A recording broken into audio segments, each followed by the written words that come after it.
غریبوں غریبی عیب ہے، اس لیے تو اللہ نے امیر کو جو ہے ٹائٹل دیا ہے غنی کا. غریب کو کیوں غنی؟ اللہ کو پتہ ہے غریب بے غیرت ہے، یہ لینے والا ہے. غریب بے غیرت ہے. غریب کہے گا میرے پاس پیسے نہیں، حج مجھے اللہ نے کہا کہ حج مت جاؤ کیونکہ تمہارے پاس. اللہ کو پتہ ہے تم بے غیرت ہو، یو آر بے غیرت. بہت سڑی بات، غلط بات ہے. اگر سب امیر ہو جائے تو دنیا کا نظام کیسے چلے گا؟ امیر یہ ہے جو اس دنیا کا اصل وارث ہے اور اس دنیا کا اصل رکھوالا ہے. غریبوں چلو کام دے ہو. جو مسلمان دل کھول کر خیرات کرتے ہیں اور جو بیچارے غریب صرف اتنا ہی کما سکتے ہیں جتنی مزدوری کرتے اور تھوڑی سی کمائی میں سے بھی خرچ کرتے ہیں، ان پر جو منافق تان کرتے اور ہنستے ہیں، اللہ ان پر ہنستا ہے اور ان کے لیے تکلیف دینے والا عذاب تیار ہے. جو لوگ دنیا کی زندگی اور اس کی زیب و زینت کے طالب ہوں، ہم ان کے اعمال کا بدلہ انہیں دنیا ہی میں دے دیتے ہیں اور اس میں ان کی حق تلفی نہیں کی جاتی. یہ وہ لوگ ہیں جن کے لیے آخرت میں آتش جہنم کے سوا اور کچھ نہیں، اور جو عمل انہوں نے دنیا میں کیے سب برباد اور جو کچھ یہ کرتے رہے سب ضائع ہوا. اور جو تم کو اس نے دیا ہو اس پر اترایا نہ کرو، اور اللہ کسی اترانے اور شیخی بگاڑنے والے کو دوست نہیں رکھتا. اللہ تعالیٰ فرماتا ہے مجھے شیخی بگاڑنے والے پسند نہیں ہیں اور مغرور پسند نہیں. اس کو غریب بھی اللہ نے بنایا، تجھے امیر بھی اللہ نے بنایا، اس میں تیرا کون سا کمال ہے؟ تجھے دے کے ازما لیا، اس سے لے کے ازما لیا. بسم اللہ الرحمن الرحیم. السلام علیکم دوستوں. اللہ تعالیٰ نے شیطان کو جنت سے باہر کیوں نکالا تھا؟ آپ کو پتہ ہی ہوگا، وہ صرف اپنے تکبر کی وجہ سے ہمیشہ کے لیے مردود ہوا تھا. جیسا کہ اللہ پاک قرآن کریم کی سورہ بقرہ آیت نمبر 34 میں فرماتا ہے، وَإِذْ قُلْنَا لِلْمَلَائِكَةِ اسْجُدُوا لِآدَمَ فَسَجَدُوا إِلَّا إِبْلِيسَ أَبَىٰ وَاسْتَكْبَرَ وَكَانَ مِنَ الْكَافِرِينَ. اور جب ہم نے فرشتوں کو حکم دیا کہ آدم کے آگے سجدہ کرو تو وہ سب سجدے میں گر پڑے، مگر شیطان نے انکار کیا اور غرور میں آ کر کافر بن گیا. صرف تکبر کرنے پر شیطان ہمیشہ کے لیے مردود ہو گیا. اسی طرح جب غریب لوگوں کو غربت کا طعنہ دیا جاتا ہے تو ان کے لیے اللہ تعالیٰ سورہ آل عمران کی آیت نمبر 186 میں فرماتا ہے، لَتُبْلَوُنَّ فِي أَمْوَالِكُمْ وَأَنفُسِكُمْ وَلَتَسْمَعُنَّ مِنَ الَّذِينَ أُوتُوا الْكِتَابَ مِنْ قَبْلِكُمْ وَمِنَ الَّذِينَ أَشْرَكُوا أَذًى كَثِيرًا وَإِن تَصْبِرُوا وَتَتَّقُوا فَإِنَّ ذَلِكَ مِنْ عَزْمِ الْأُمُورِ. اے اہل ایمان، تمہارے مال و جان میں تمہاری آزمائش ضرور کی جائے گی، اور تم اہل کتاب سے اور ان لوگوں سے جو مشرک ہیں بہت سی ایذا کی باتیں سنو گے، تو اگر صبر اور پرہیزگاری کرتے رہو گے تو یہ بڑی ہمت کے کام ہیں. دوستوں اب آپ کو بتاتے ہیں کہ اس پر ڈاکٹر ذاکر نائک صاحب کیا کہتے ہیں. ایک لڑکا جو اپنا نام موہت بتا رہا ہوتا ہے، جب ذاکر نائک صاحب سے سوال کرنے آتا ہے تو کیا کہتا ہے، پہلے دیکھ لیجئے پھر آپ کو اردو میں بتاتے ہیں کہ اس نے آخر کیا کہا. Hello to you sir, my name is Mohit and I am an employee in an IT company.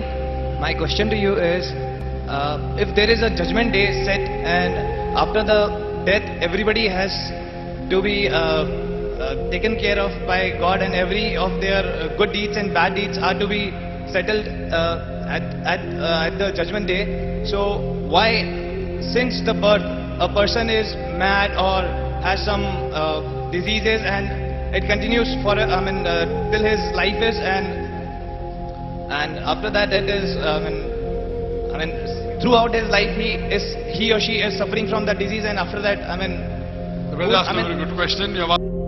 یہ کہتا ہے میرا نام موہت ہے، میں ایک آئی ڈی کمپنی میں ملازم ہوں. میرا آپ سے سوال یہ ہے کہ اگر قیامت کا دن مقرر ہے اور مرنے کے بعد ہر انسان کو خدا دوبارہ زندہ کرے گا اور اس دن ہر انسان کو اس کے اعمال کا حساب دیا جائے گا، تو آخر کیوں ایک انسان جو اگر پیدائشی طور پر پاگل ہوتا ہے یا اسے کوئی بیماری ہے اور یا وہ ساری زندگی اسی بیماری میں مبتلا رہتا ہے اور اس کے بعد اگر وہ مر جاتا ہے، اس لڑکے نے ابھی اپنا سوال مکمل ہی نہیں کیا ہوتا کہ ذاکر نائک صاحب اس کا سوال سمجھ جاتے ہیں اور پھر آپ نے اس کا سوال دہرایا. پہلے مناظر دیکھ لیجئے پھر آپ کو اردو میں بتاتے ہیں کہ اس نے آخر سوال کیا تھا. That's a very good question. You have asked a very good question. If there is good and bad, based on that on the day of judgment God will punish you or may reward you. So what justification it is that some people are born handicapped, some people have congenital defects, some people have heart problem. So is God unjust? Zakir Naik صاحب نے کہا آپ نے بہت اچھا سوال کیا ہے. آپ نے کہا ہے کہ اگر ایک انسان کے اندر اچھائی اور برائی ہے، اس کی بنیاد پر قیامت کے دن خدا آپ کو سزا دے گا یا جزا دے گا، تو اس کا کیا جواز ہے کہ کچھ لوگ پیدائشی طور پر معذور ہوتے ہیں اور کچھ لوگ پیدائشی طور پر کسی موذی بیماری میں مبتلا ہوتے ہیں، کچھ لوگوں کو دل کی تکلیف ہوتی ہے، تو خدا کیا ان سے نا انصافی نہیں کر رہا ہوتا جو انہیں اس طرح پیدا کرتا ہے. On this information, the Hindu scholars, they came up with a new philosophy. If you read the Vedas speaks about Punarjanam. Punar means next, Janam means birth, next birth. Even Quran speaks about next birth, next life. Quran says that God has given you life to come in this world, He'll cause you to die, He'll resurrect you again. So Veda says the same thing. But the Hindu scholars, they could not understand that how could God be unjust? That He makes some people born handicapped, some people wealthy, some people poor. So they came with the philosophy of birth, death, which is not mentioned in the Vedas. You know, he's born handicapped because in his last birth, he sinned. He is born poor because in last birth he sinned. It is their thinking, not of the scriptures. In Islam, we come in this world once and once is sufficient. Then we are resurrected and then the day of judgment. Zakir Naik صاحب نے کہا آپ کے جو ہندو scholars ہیں وہ نیا فلسفہ لے کر آئے ہیں. اگر آپ ویدوں کو پڑھیں تو آپ کو احساس ہوگا ویدوں پورن جنم کے بارے میں بات کرتے ہیں. پورن کا مطلب اگلا، جنم کا مطلب پیدائش یعنی برتھ ہے. یہاں تک کہ قرآن پاک اگلے جنم کے بارے میں کہتا ہے کہ خدا نے تمہیں زندگی دی ہے، تم اس دنیا میں آئے ہو، وہ تمہیں موت دے گا، وہ تمہیں دوبارہ زندہ کرے گا. اور وہ ویدوں میں بھی یہی کہا گیا ہے. یہاں تک تو بات ایک جیسی ہے، لیکن ہندو پنڈت وہ یہ نہیں سمجھ سکے کہ خدا ظالم کیسے ہو سکتا ہے کہ وہ کچھ کو تو پیدائشی معذور، کچھ لوگوں کو امیر اور کچھ لوگوں کو غریب بنا کر پیدا کرتا ہے. تو وہ پیدائش موت کا فلسفہ لے کر آئے تھے. دوستوں، جیسا کہ ہم جانتے ہیں کہ ہندو کہتے ہیں کہ ہم 7 جنم لیتے ہیں.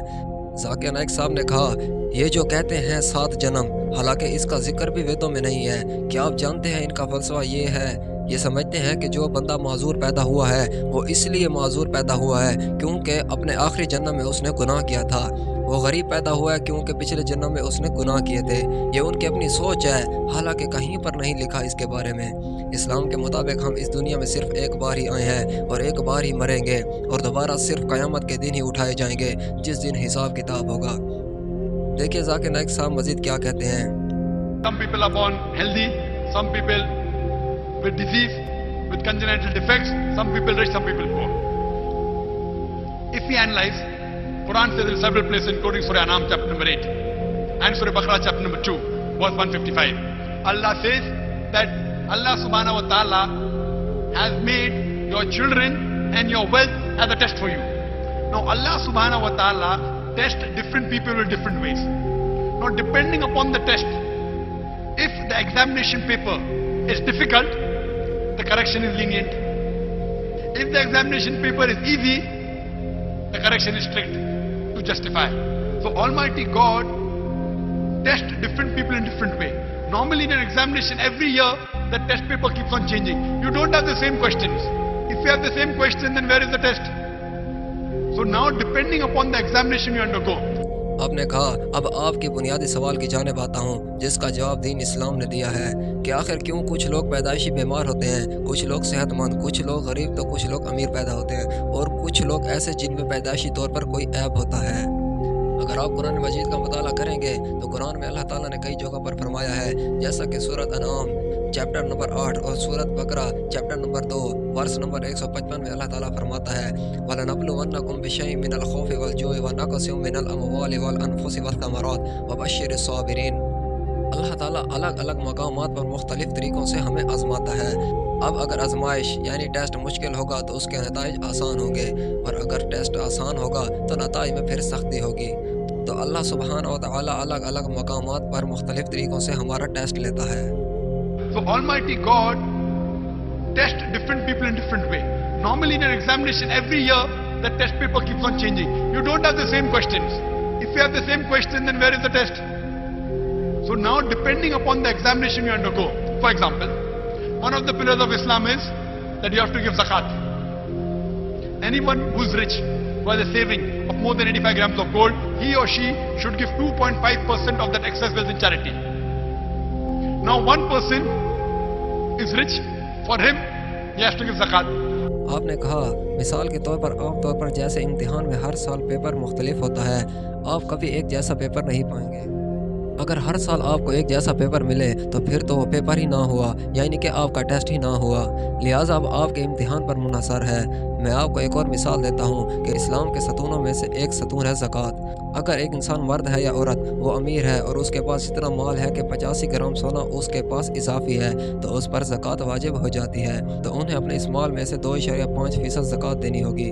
اب اگر ایک شخص امیر ہے تو اس پر زکوٰۃ دینی لازم ہے۔ پھر آپ نے مزید کیا کہا دیکھیے۔ A person who's poor, he has to give no zakat. So in the zakat category, he gets 100 out of 100. For the rich man, he may say, okay, fine, I may have 1 million dirham, I'll give zakat only on 100,000 dirham. Maybe he'll get 10 marks out of 100. May get 50 marks, may get 0 marks. For the poor man, we say, bichara hai, poor man. Actually, he's getting 100 out of 100 in zakat. For him, there's no test of wealth. For rich man, there's a test of wealth. You may think, oh, rich man, very good, God has blessed him. It's more difficult for a rich man to go to Jannah than a poor man. That's what our beloved Prophet Muhammad said. اب ایک آدمی اگر غریب ہے تو اس پر کوئی زکوٰۃ لاگو نہیں، تو اس کیٹیگری میں غریب آدمی آزاد ہے، اس کو 100 میں سے 100 نمبر پورے ملیں گے۔ مگر ایک بندہ ہے جس کے پاس 1 ملین درہم ہے تو وہ ان میں سے اگر 1000 درہم بھی زکوٰۃ دے دے تو پھر بھی ابھی اس کو 100 میں سے 10 نمبر ہی ملیں گے۔ آپ کہو کہ غریب کو کہ غریب ہے، بیچارہ ہے، مگر اس کو زکوٰۃ میں 100 میں سے پورے 100 نمبر ہی ملیں گے۔ غریب کے لیے مال خرچ کرنے والا کوئی ٹیسٹ نہیں ہے، جبکہ امیر کے لیے زکوٰۃ کا ٹیسٹ پاس کرنا بھی لازمی ہے۔ آپ کہو گے کہ اللہ اس سے راضی ہے کہ اسے اتنا مال عطا کیا، لیکن میں آپ کو بتا دوں کہ امیر کے لیے جنت جانا مشکل ہے غریب کے مقابلے میں۔ یہ فرمان ہمارے پیارے نبی صلی اللہ علیہ وسلم کا ہے۔ We may think it's a blessing, it may be a test. There are parents who may be pious. Now they have a child who has a congenital heart disease. Maybe God is testing the parents more. Now the parents may say, oh, I've been praying 5 times a day. Why do I have a son who has a heart disease? God is testing them. If really the parents are good, what they will say? Alhamdulillah, at least God gave me a son. So what if he has a congenital disease? Now more difficult the test, higher is the reward. To pass BA is very easy, graduation in arts very easy. To pass MBBS is difficult. But the moment you pass MBBS, you get doctoral degree, doctor, DR. So more difficult the test, maybe Almighty God wants to put the parents in Jannat al-Firdaus. Almighty God is testing the parents with a son who has a heart disease. Yet if the parents have faith in Allah, it's a test for the parents. اب اگر اللہ تعالیٰ کسی والدین کا امتحان لیتا ہے، ان کے بچہ پیدا ہوتا ہے جو کہ پیدائشی طور پر دل کی بیماری میں مبتلا ہوتا ہے، تو وہ کہتا ہے کہ او ہو، میں تو دن میں 5 وقت نماز پڑھتا ہوں، پھر بھی اللہ نے مجھے ایسا بیٹا دیا ہے جو کہ دل کے مرض میں مبتلا ہے۔ اب اگر والدین پختہ ایمان والے ہوں گے تو وہ یہ کہیں گے کہ الحمدللہ اللہ نے ہمیں اولاد سے نوازا ہے، تو ان کے اس صبر اور شکر کرنے پر اللہ تعالیٰ انہیں اجر عظیم عطا فرمائے گا۔ ذاکر نائک صاحب نے ایک اور مثال دی کہ آپ جانتے ہیں کہ آرٹس میں گریجویشن بہت آسان ہے، جبکہ BA پاس کرنا تھوڑا مشکل ہو جاتا ہے، مگر جب آپ MBBS پاس کرتے ہیں تو آپ کو ڈاکٹر کی ڈگری ملتی ہے۔ امتحان زیادہ مشکل ہو سکتا ہے کیونکہ اس کے بدلے اللہ تعالیٰ والدین کو جنت الفردوس میں ڈالنا چاہتا ہے۔ اللہ تعالیٰ والدین کا امتحان لیتا ہے بیٹے کو دل کی بیماری میں مبتلا کر کے۔ اگر والدین اللہ پر ایمان رکھتے ہیں تو ان کا امتحان لے رہا ہوتا ہے۔ Nowhere does the Quran say that if a person is poor, he'll go to hell. It's more easier for a poor man to go to Jannah than a rich man. Nowhere does the Quran say that if a person has a congenital heart disease, he'll go to hell. We feel, oh, bichara hai. For him, actually, the test is easy. We, with our human logic, start thinking, poor man, so poor. Actually, the poor man to go to Jannah is easier. So Almighty God tests different people in different way. Depending upon the test, the examination, the correction is lenient or strict. That's the reason the Quran says in Surah Nisa chapter 4 verse 40, Allah subhanahu wa ta'ala is never unjust in the least degree. And Allah says in the Quran in Surah Al-Imran chapter 3 verse 185 that kullu nafsin zaiqatul maut. Every soul shall have a taste of death. But the final recompense is on the day of judgment. نہیں ملتی کوئی آیت قرآن میں جس میں اللہ تعالیٰ کہتا ہو کہ اگر کوئی غریب ہے تو وہ جہنم میں جائے گا، بلکہ غریب کے لیے تو آسان ہے جنت میں جانا امیر کے مقابلے۔ ویسے جنت اتنی آسان نہیں دوستوں، یہاں ڈاکٹر ذاکر نائک صاحب صرف مثال دے رہے ہیں امیر اور غریب کی۔ نہیں ملتی کوئی آیت قرآن میں کہ جس میں اللہ تعالیٰ کہتا ہو کہ اگر کوئی دل کا مریض ہے تو وہ جہنم میں جائے گا۔ لوگ تو یہ کہہ رہے ہوتے ہیں کہ غریب ہے، بیچارہ ہے، مگر وہ آپ سے پہلے جنت میں جائے گا۔ اگر ہم اپنے ذہن سے سوچیں کہ یہ تو غریب ہے، بہت غریب ہے، مگر اس کے لیے آسان ہے جنت میں جانا، اس طرح اللہ تعالیٰ مختلف طریقوں سے ٹیسٹ لیتا ہے۔ اور یہی وجہ ہے کہ اللہ تعالیٰ قرآن کریم کی سورۃ نساء سورہ نمبر 4 آیت نمبر 40 میں فرماتا ہے ان اللہ لا یظلم مثقال ذرہ، اور اللہ کسی پر ذرہ برابر بھی ظلم نہیں کرتا۔ اسی طرح اللہ تعالیٰ قرآن کریم کی سورۃ آل عمران سورۃ نمبر 3 آیت نمبر 185 میں فرماتا ہے کل نفس ذائقۃ الموت، ہر جاندار کو موت کا مزہ چکھنا ہے، لیکن آخری جزا قیامت کے دن ہے۔ So based on the test, the final judgment is on the day of judgment. Some reward you'll get in this world, you'll get in the hereafter. Whenever there's any calamity, it can either be a punishment or a test. If you're on the straight path, that calamity is a test for you. If you're on the wrong path, it's a punishment for you. Similarly, when you get something good in your life, it can either be a reward or a test. If you're on the straight path, that good thing is a reward for you, or it may be a test for you. Wealth is not always a reward. It is more of a test for you. God is testing you that with this wealth, do you spend it in the way of Allah or not? So based on this, Almighty God tests different people in different ways. Some people are born rich, some in a poor family, some people are born with healthy, some people are born congenital defect. He tests everyone in different ways, and the final judgment is on the day of judgment. Based on that, Allah subhanahu wa ta'ala puts the human beings in hell or heaven. Hope that's اس لیے test کی بنیاد پر حتمی فیصلہ فیصلے کے دن ہی ہوگا۔ آپ نے مزید کہا کہ کچھ نیکیوں کا بدلہ آپ کو یہیں دنیا پر مل جاتا ہے اور کچھ کا آخرت میں ملے گا۔ جب بھی کوئی آفت آتی ہے ہم پر، یا تو وہ سزا ہوتی ہے یا امتحان ہو سکتا ہے۔ اگر آپ سیدھے راستے پر ہیں تو یہ مصیبت آپ کے لیے آزمائش ہے، اگر آپ غلط راستے پر ہیں تو یہ مصیبت آپ کے لیے سزا ہے۔ اسی طرح جب آپ کو اپنی زندگی میں کچھ اچھا ملتا ہے تو وہ یا تو آپ کے لیے انعام ہے یا تو آپ کے لیے امتحان ہے۔ اگر آپ سیدھے راستے پر ہیں تو یہ انعام ہے۔ اسی طرح دولت ہر بار انعام نہیں ہوتی، بلکہ یہ بھی ایک آزمائش ہوتی ہے آپ کے لیے۔ اللہ آپ کو دولت دے کر آزماتا ہے کہ کیا آپ اللہ کے نام پر خرچ کرتے ہیں یا نہیں۔ اسی طرح اللہ تعالیٰ بعض لوگوں کو امیر گھرانے میں پیدا کرتا ہے، بعض کو غریب گھرانے میں، اور بعض کو پیدائشی طور پر بیمار، اور بعض کو عیب کے ساتھ، کیونکہ وہ ہر کسی کو الگ الگ طریقے سے آزماتا ہے، اور آخری بدلہ پھر قیامت کے دن ملے گا، اور اسی دن جنت جہنم کا فیصلہ ہوگا۔ دوستوں ویڈیو اچھی لگی ہو تو لائک کر کے چینل کو سبسکرائب کرنا مت بھولیے گا۔ اللہ حافظ۔